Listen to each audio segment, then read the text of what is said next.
Olá a todos, sejam bem-vindos a mais um episódio da Criminalmente. Sei que tenho andado um pouco distante nestes últimos tempos, mas tudo irá mudar.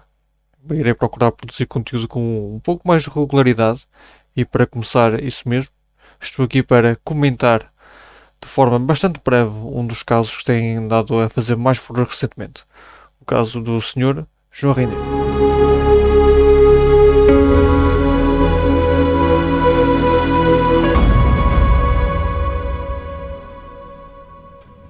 Muito bem, a quando da gravação deste vídeo, tivemos como grande notícia de destaque o facto de a esposa do João Rendeiro ter sido detida. Face ao presente, não só a relação com o arguido, barra suspeito, mas também o facto de ter sido ela, ou melhor, de estar em nome dela os quadros que foram vendidos ilegalmente e sobre os quais, por todos os efeitos, ela acabou por dar o seu consentimento, a sua autorização para que os mesmos fossem vendidos e substituídos por obras falsas.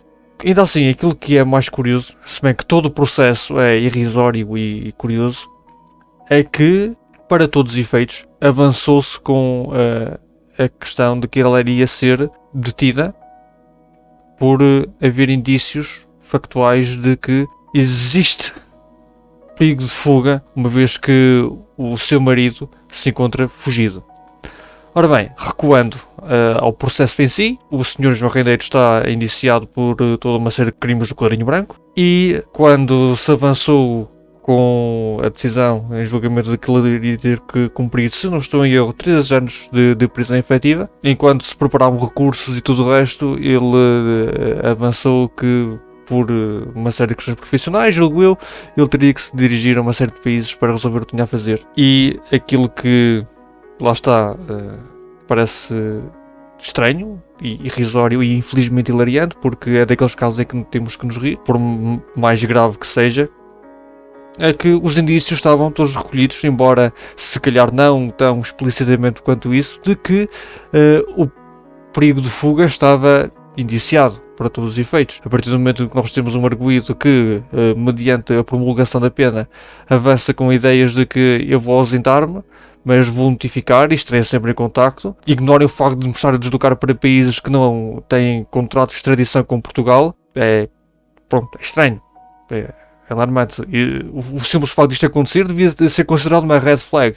E isto leva-me àquilo que, a meu ver, é o grande problema deste processo, é o excesso de atenção que se dá ao princípio do indúbio pro réu. Em caso de dúvida, absolve-se o réu.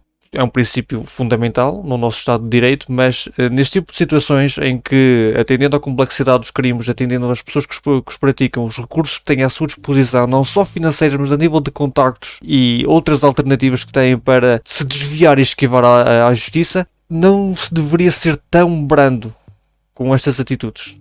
De tal maneira que, lá está, o argumento apresentado pelo juíza na altura para justificar aquilo que se fez é que, no momento da prática dos factos, não estavam reunidas condições que justificassem um eventual perigo de fuga, pelo que a única medida de coação, se não estou em erro, foi implementada, foi o termo de identidade e residência. Aqui está, artigo 196. Posto isto, e no meio deste caos todo, João Rendeiro encontra-se em parte incerta. Foram avançados despachos de captura internacional, tanto com a Interpol como com a Europol, para a eventualidade de, caso ele seja descoberto, para ser detido e reencaminhado para Portugal. Contudo, existe uma grande ressalva, que é: isto só irá acontecer se o país em que ele for encontrado tiver um contrato de extradição com Portugal. Caso contrário, teremos quase um caso como o do Vale Azevedo.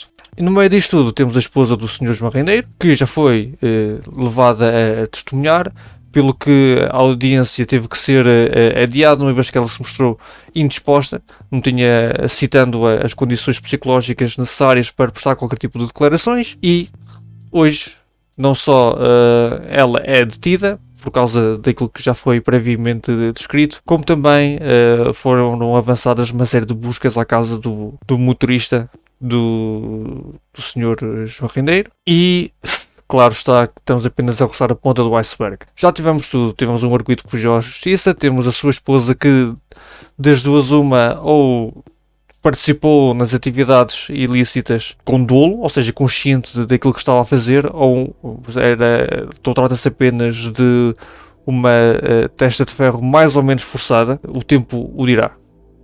Posto isto, é aquilo que eu tenho a dizer, é um caso irrisório que infelizmente aconteceu. Mantém-se a premissa de que continuamos a ser um país de grandes costumes, em que este tipo de coisas são infelizmente permitidas. Não vamos andar aqui a atribuir culpas. O importante aqui é reconhecer os erros e garantir que não aconteçam futuramente, e vamos deixar o processo correr, mas com a certeza absoluta de que irá continuar a proporcionar toda uma série de episódios com o seu quê de interessante.